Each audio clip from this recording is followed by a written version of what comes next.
হসপিটালে ভর্তি করেছে, তারপরে আসলাম তো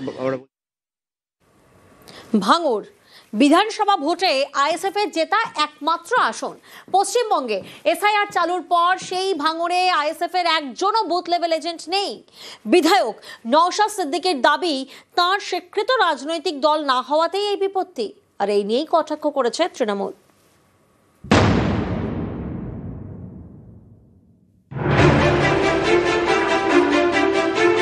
পশ্চিমবঙ্গে শুরু হয়েছে এসআইআর।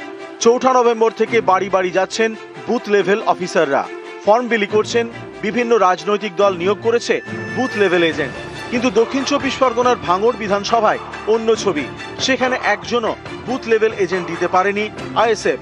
এই আইএসএফই ২০২১ সালে ভাঙড়ে জেতে।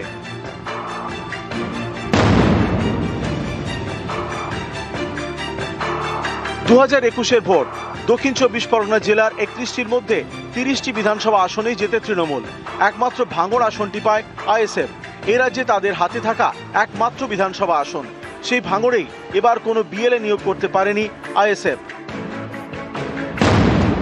ভাঙড় বিধানসভা কেন্দ্রের ২৮৬টি বুথ, সব কটিতেই বিএলএ দিয়েছে তৃণমূল। সিপিআইএম এর বিএলএর সংখ্যা ১০৫, বিজেপির ৭৮, আইএসএফ এর একজনও নেই। আমরা রেজিস্টার্ড প্রার্থী কিন্তু রিকগনাইজ আর আনরিকগনাইজ, তো সেই জন্য সুতরাং সেক্ষেত্রে আমাদের আমরা হবে না, একটা পার্সেন্টেজ ভোট প্রয়োজন হয়, নাহলে সিট সংখ্যা হয়। আমাদের আশা করছি মানুষ সহযোগিতা হলে আগামী দিনে আমরা রিকগনাইজ পার্টিতে পরিণত হবো।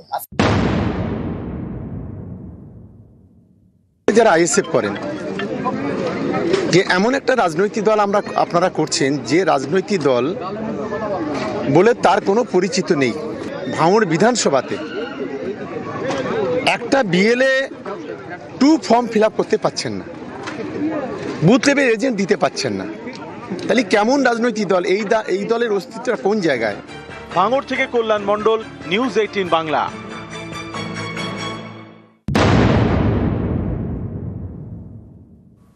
আয়ের টোপে ২০০ কোটির প্রতারণা, স্বনির্ভরতার প্রলোভন দেখিয়ে রীতিমতো জালিয়াতি। দক্ষিণ আসানসোলে চাঞ্চল্যকর এই অভিযোগ। প্রতারকদের টার্গেটে ঝাড়খণ্ড, বিহারের বাসিন্দারাও। চেক বাউন্স হতেই থানায় অভিযোগ প্রতারিতদের। আসানসোল দক্ষিণ থানায় অভিযোগ প্রতারিতদের।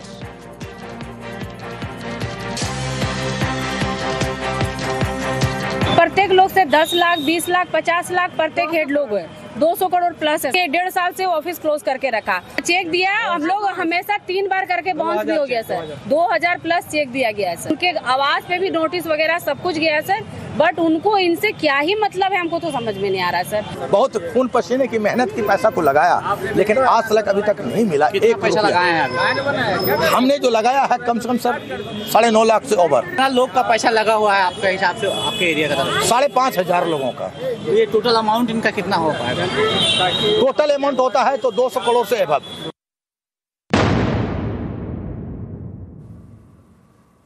বোলপুর, সেখানে সৎ চোর।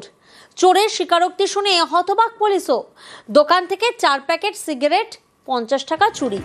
1 প্যাকেট খেয়ে ফেলেছি দাবি করছে চোর, আর 3 প্যাকেট ফেরত দেব বলে চোর দাবি করছে।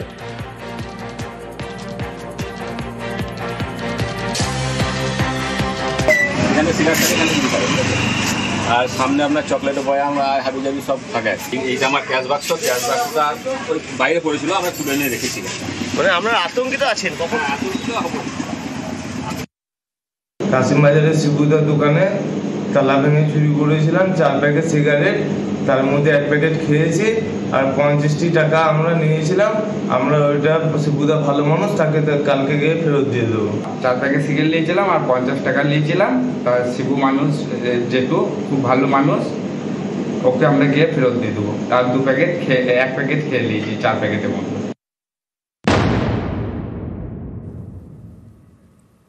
পশ্চিম মেদিনীপুরে চন্দ্রকোনায়, সেখানে রাসায়নিক সারে কালোবাজারির অভিযোগ। কৃষকদের জন্য সারে ভর্তুকি দেয় সরকার, আর সেই সার চড়া দামে বিক্রি করা হচ্ছে বলে অভিযোগ।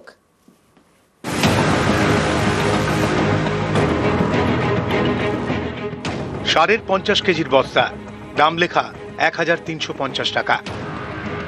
এই সারই অনেক বেশি দামে বিক্রি করা হচ্ছে। বস্তা প্রতি 300 থেকে 350 টাকা বেশি নেওয়া হচ্ছে। পশ্চিম মেদিনীপুরের চন্দ্রকোনায় রাসায়নিক সারে কালোবাজারি চলছে বলে অভিযোগ। এই সারটা কত কিনেছেন আপনি? 1650 টাকা। হ্যাঁ, পাকা বিল দিচ্ছে? পাকা বিল দেয়নি। হ্যাঁ, পাকা বিল তো আমাদেরকে দেয়নি। এখন আলু চাষের মরশুম, ফসল ফলাতে বড় ভরসা রাসায়নিক সার। বিভিন্ন দোকান থেকে এই সার কেনেন কৃষকরা। কৃষকদের জন্য সারে ভর্তুকি দেয় সরকার। এই ভর্তুকির সারেই কালোবাজারির অভিযোগ। কৃষকদের প্রশ্ন, সরকার ভর্তুকি দিচ্ছে, সেই সুবিধা কেন তারা পাবেন না? কেন ভর্তুকির সার বেশি দামে কিনতে হবে? নবরত্ন ডিএপিটা 1650 টাকা করে নিল। দিনটা অত আর আমরা জানি, অত কি লেখাপড়া জানি আমরা?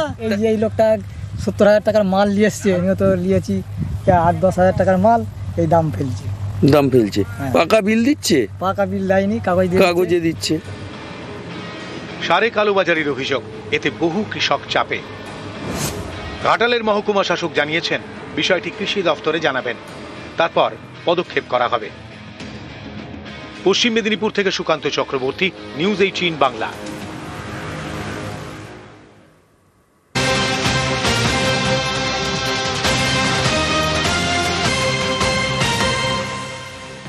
আর এবার রাজগঞ্জের ভিডিওকে নিয়ে কমিশনের রিপোর্ট, নির্বাচন কমিশনের রিপোর্ট, জলপাইগুড়ি জেলা শাসকের এসআইআর চলাকালীন ভিডিওর অনুপস্থিতি নিয়ে রিপোর্ট। এসপি পুলিশের থেকে রিপোর্ট চাওয়া হয়েছে, সিইও দফতরে রিপোর্ট জানালেন জলপাইগুড়ির ডিএম। পুলিশের রিপোর্ট দ্রুত দিতে ডিএমকে নির্দেশ কমিশনের।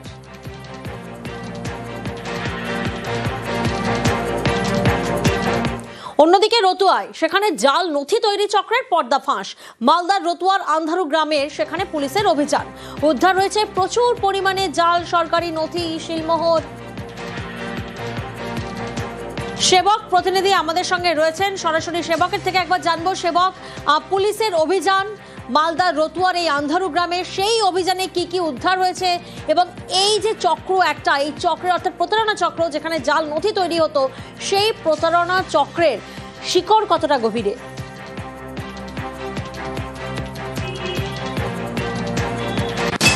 একদমই, দেখো রাজ্য জুড়ে এখন এসআইআর আবহ, আর এই আবহে অনেকেই তাদের পুরনো নথি হাতড়ে বেড়াচ্ছেন। আর এরই মধ্যে যে বিষয় সামনে এলো, মালদহের রতুয়ার চাঁদমণি 2 গ্রাম পঞ্চায়েতের আন্ধারু গ্রাম, এখানে প্রচুর পরিমাণ জাল নথি তৈরির কাগজপত্র, জাল নথি, এগুলি পুলিশি অভিযানে উদ্ধার হলো। রতুয়া থানার শামসি ফাঁড়ির পুলিশ তারা গোপন সূত্রে খবর পেয়ে অভিযান চালান এবং এখনো পর্যন্ত যা খবর তাতে কম্পিউটার বা অনলাইন সার্ভিসের একটি দোকানের আড়ালে চলছিল এই ধরনের চক্র, যেখানে প্রচুর পরিমাণ সিল পাওয়া গিয়েছে সরকারি বিভিন্ন স্কুল, গ্রাম পঞ্চায়েত, চাঁদমণি পঞ্চায়েত, শামসি পঞ্চায়েত, এইসব পঞ্চায়েতের সিল, স্কুলের বা হাই মাদ্রাসার সিল, সব মিলিয়ে 28 থেকে 29টি সিল পাওয়া গিয়েছে, যেগুলি কিন্তু অবৈধ, এমনটাই প্রাথমিকভাবে পুলিশ মনে করছে। এর পাশাপাশি প্রচুর নথি পাওয়া গিয়েছে, ট্রান্সফার সার্টিফিকেট, মার্কশিট, তোমার জন্মের শংসাপত্র, এই ধরনের কাগজপত্র প্রচুর পরিমাণে পাওয়া গিয়েছে এবং পুলিশের অভিযান আজ করে শেষ মুহূর্তে বেশ কিছু নথি এই দোকানের উল্টো দিক পিছনে একটি নয়নজলিতে ফেলে দেওয়া হয়েছিল। পুলিশ সেখানেও তল্লাশি চালায় এবং সেখান থেকেও বেশ কিছু নথি পাওয়া গিয়েছে। বিষয়টি অত্যন্ত গুরুত্বপূর্ণ বলে মনে করছেন তদন্তকারীরা। ইতিমধ্যেই এই ঘটনায় শারিফ খান এবং আব্দুল খানেক নামে 2 জনকে গ্রেফতার করা হয়েছে। তাদেরকে জিজ্ঞাসাবাদের 8 দিনের পুলিশি হেফাজত। শারিফ খান এবং ওরফে রাজু, আব্দুল খালেক ওরফে বুলেট, এরা দুজনের সম্পর্কে কাকা ভাতিজা দুজনে, এবং এরাকে নিয়ে এসে কিছু নথি উদ্ধার করেছে। এখন কতদূর সত্য জানি না, পুলিশ তদন্তের ব্যাপার। এবার পুলিশ যেহেতু পুলিশ কাস্টাডিতে আছে, পুলিশ যেটা ভালো বুঝবে তদন্ত করে সেটা আইনগতভাবে করবে। সিল তো এখন যেখানে সেখানে বানিয়ে পাওয়া যাচ্ছে, পঞ্চায়েতের সিল তারা বানিয়েছে, আমি দেখলাম সেই সিলগুলো। আমাদের পঞ্চায়েতের সাব রেজিস্ট্রারের সিল রয়েছে, প্রধানের সিল রয়েছে, তাদের কাছে রয়েছে। সিগনেচারটাও ডুপ্লিকেট করেছে, সেটা প্রমাণ হলে তাদের শাস্তি হবে। এসআইআর জন্য বেশি করে হচ্ছে আর কি, মানুষ একটু আতঙ্কেও রয়েছে যে বার্থ সার্টিফিকেট লাগবে বা অন্যান্য কাগজ ডকুমেন্ট লাগবে, তার জন্য বেশি হচ্ছে, কিন্তু এরা এটা আগে থেকেই করছে। পুলিশ তো আইনের ব্যবস্থা যা নেওয়ার নিচ্ছে, এটা প্রয়োজন হলে সেটা আমরাও আইনি পদক্ষেপ নেব আর কি। এখন পর্যন্ত আমরা কোনো সার্টিফিকেট বা সেরকম কিছু পাইনি, আমাদের হাতেও আসেনি।